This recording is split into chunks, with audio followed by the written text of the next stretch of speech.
and they really fucking matter. There's like 4 things that matter, and they really fucking matter. I mean, objectively.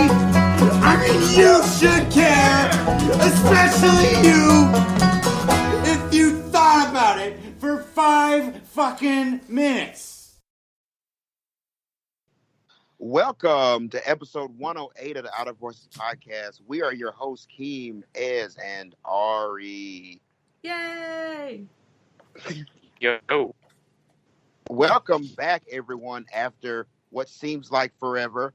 The world has changed so much in the last time we talked. Before we get into things, I wanted to preface this episode by saying you may have noticed if you're a steady listener that the episode is 108. There is an episode 107.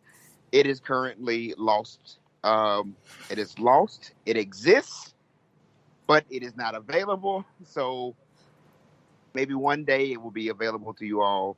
But currently, this is episode 108. Also, you may have noticed that you will notice that this episode is going to be a bit shorter than most of our previous episodes. We're trying something out for a little bit because with everything going on, it's just easier. We're going to be doing shorter shows for the time being. So hopefully we can get out more content to you in smaller, more digestible bites. So here we are. So I don't have to go over what's been going on in the world. There's COVID, protests, upheaval, chaos. What else? Hamilton on Disney Plus. The Karens are running rampant. The Karens are out of control. That they are. I hope we don't get flagged for using a racial slur. Apparently. I mean, we haven't before. Why would we now? Yeah, but that was the one that people like to say. Yeah, that's true. But we are here, and what are we talking about today? Big old hunks of metal. Big old stupid hunks of metal. And other racist monuments, probably. Yeah. So we're talking about statues, and more specifically, removing them. So over the past couple weeks, with the protesting and social movements that have been going on, one of the major things has been the removal of statues. I mean, to be fair, this particular push started years ago. Yeah, but it's been getting a lot of extra traction. It has. And a lot of official traction, right? Right. For a while, the main push was to remove statues, mostly in the South, and they were mostly being done by activists and mostly being fought by community, by city government, right? Yeah. Mostly. But now it's all over the country. Actually, all over the world. Yeah. I mean, they're yanking down slave owner statues in the UK. So, this has become a worldwide thing, and with that being said, there's of course all the ongoing debate over, of course, whether these statues should be removed. And it's not just the Confederate statues. It's also statues of people like Christopher Columbus and even George Washington, Andrew fucking Jackson. Fuck that guy. But here in Denver, we had a Union soldier statue pulled down because even though the Colorado armies fought with the Union, two of the same units that were deployed and fought in the Civil War on the side of the Union also participated in the Sand Creek Massacre, where over 100 native people, including women, children, and the elderly, were slaughtered in their camp. Yes. It's almost So- like we're realizing that military cultures have been, like, militaries have been used to perpetuate evil, like, all the time, even if our, like, our national mythos paints them as the good guys. Right. I'm not sure all that many people are realizing that, unfortunately. Yeah, that's true. I mean, some folks certainly, but like, I worry that there's still some folks being like, no, Christopher Columbus did all the terrible thing, but also look at my cousin, he's so a hero. So interesting. Honestly, interesting thing about Christopher Columbus, especially. Do you guys know that Christopher Columbus was put on trial Yup. for the atrocities he committed while he was alive? Yup. And he I died. did not. He died destitute and basically a pariah all over the world in his time. So Yeah. when it comes especially to Christopher Columbus, he was already declared terrible by the people in his time. Yeah.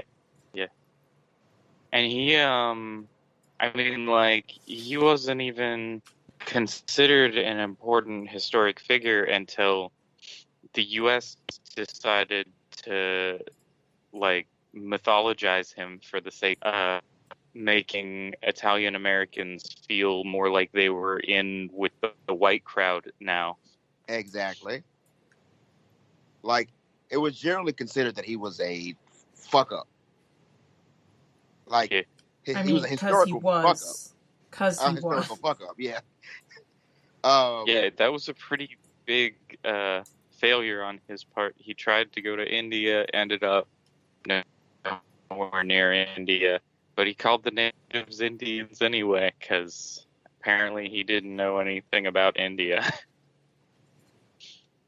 Because he was a fucking moron. Yeah. But what about what about showing representation for a proud Italian person in history? Says Andrew Cuomo, governor of New York,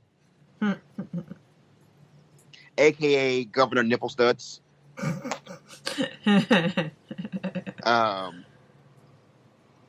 Here's the thing. Pick a better one. Yeah, it's like it is not hard to find Italian people who are better than that. yes. Yeah. I mean, that's a whole ass nationality. There's good people in there. Yeah, like, you know all that art and music that everybody has such a hard on for?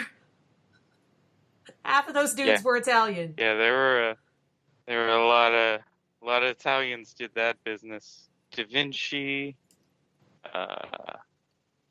was David Italian? Michelangelo. Yes. Leonardo, Raphael. Donatello. Yes, literally And all those are those just the guys. Ninja Also, Verdi and Splinter. Rossini, and like, so there are so many guys. There are so many. Yeah. There are so many. Just like pick one, or you could go if you wanted to go into people who made like scientific contributions. Like there are, just put up a fucking statue of Da Vinci. Like Jesus. Oh, that would actually be cool. Like, because like Da Vinci Da Vinci did so much for the arts, the sciences, like so much. Like, throw up some Da Vinci statues. There are so many other people. It Hell, was also he was also theoretically super gay. Yeah. Or was that somebody else? I mean, most people. I don't know. Who even Basically, knows? everybody is eventually theorized to be gay by somebody. Yes. It's yeah. Yeah, I thought it was interesting. So, like, having lived through and low-key participated in, like, the movement to remove the Confederate statues in Memphis, the ones of Nathan Bedford Forrest and Yeah. Jefferson Davis, like, and seeing the city's response to that and the police response to that, especially the police response to that. Yeah. Where, like, as soon as anybody started making noise about it, like, the police were just there with a fucking armed guard, like, literally every night. It was really interesting to see the response to people tearing down statues here in Denver. Because, like, about a week ago-ish, a little over a week ago, was when that Union soldier statue was taken down, which is literally on the front steps of the Capitol building. Like the state Capitol building. Mhm. And that was torn down in the middle of the night. And then it was like, it was in the news briefly and it was cleaned up and whatever. And then like around the country and around the world was this huge movement to remove all these statues of these racists and terrible people, and including Columbus. And in the park, literally 2 blocks from the Capitol building, where the fucking statue was removed before, there was a statue honoring Christopher Columbus. There was no guard. There was no nothing. There weren't even, like, cameras on it. And, like 3 days later, people went and pulled that one down too. And it's just like, there was no response from the city or anything as far as protecting other statues that might be at risk. It was really, like, bizarre for me to see. Well, I mean, that is starting to become the case in a lot of places. Like, the cities are just kind of just like, all right, let's kind of just let it happen. Like some places, like they tried to tear down the Columbus statue here, and the police came in and busted up. But the NYPD has been just on their ass for a while now. They're just completely, they're just looking for reasons to bust people up. So, like, it is, honestly, it is very bad in New York. Yeah. But honestly, a lot of local and city governments and even state governments are just basically, they're not worth the, like, these statues are not worth the fight. Yep. They're just not. And you know why? I mean, because they were bullshit in the first place. You know why else? Because people are doing shit. What do you mean? That was an ambiguous sentence, Keem. Protesting and making moves, yo. Yeah. And do you know why else? Why else? Because this is a really easy win that they can give us, that they're hoping will take the steam out of these protests. Oh, fair. Like, they're hoping that if they give us this, we'll stop instead of pushing for actual systemic change. Yeah, there's a lot of appeasement. Like, yes, that's the word that I should have been looking for. Yeah, like, that actually brings up something that I wanted to mention. Like, in terms of not just statues but symbols, Mississippi pulled down their flag. Yeah, and I don't know if any of our listeners has ever followed the goings on with Mississippi's flag. Like, this has been a thing for decades. There has been calls to remove the Confederate emblem from the flag for decades. Since I was a child, and I'm 30 years old now.